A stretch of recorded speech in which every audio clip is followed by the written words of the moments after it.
arrivato il momento di rimboccarsi ulteriormente le maniche e di alzare la testa.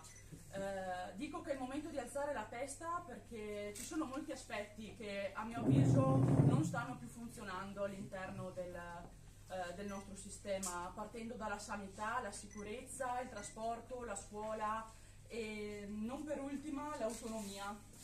Sappiamo benissimo che sono passati 8 lunghi anni di chiacchiere e che coloro che si sono definiti promotori del referendum del 22 ottobre del 2017 non hanno fatto altro che riempirsi la bocca di frottole e di prendersi gioco della volontà dei veneti che si è espressa in quell'occasione, con di fatto nessun risultato concreto ancora.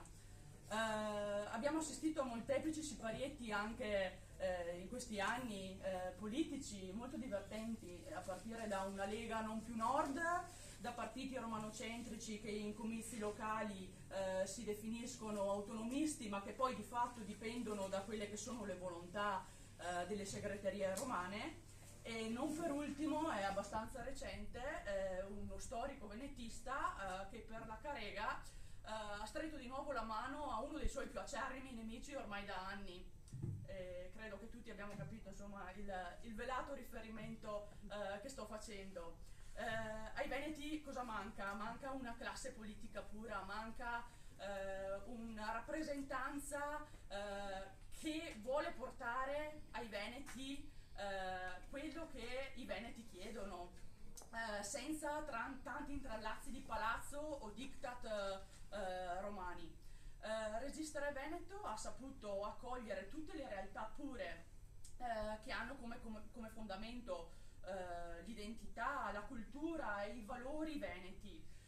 Con orgoglio rappresento il mio partito, il Partito Popolare del Nord, e ho dato la mia disponibilità a sostenere e a rappresentare alle prossime elezioni regionali all'interno della squadra di Resistere Veneto, con una voce del territorio onesta, pura, mi auguro, anzi sicuramente so di esserlo, vera, e che ha un'esperienza alle spalle amministrativa che sicuramente mi farà insomma da scuola.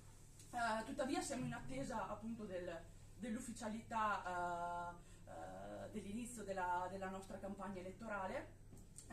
Molti altri candidati di centrodestra invece saprete bene che hanno già iniziato il loro tour enogastronomico all'interno dei vari palatenda delle sagre della provincia di Verona e diciamo così regalando sorrisi, stringendo mani e anche risotti insieme ai sorrisi. Ecco, questa non sarà sicuramente una nostra campagna elettorale.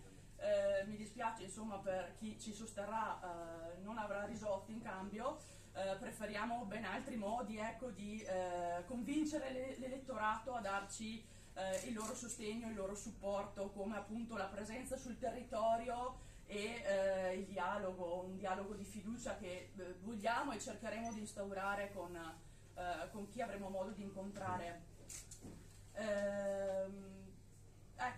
Questa è la nostra idea di come vorremmo opporci a quella che sarà la campagna elettorale, sempre con alta la bandiera del Veneto, dei nostri valori e della nostra cultura. Perciò voglio concludere dicendo viva Verona, viva il Veneto e viva la Piarà!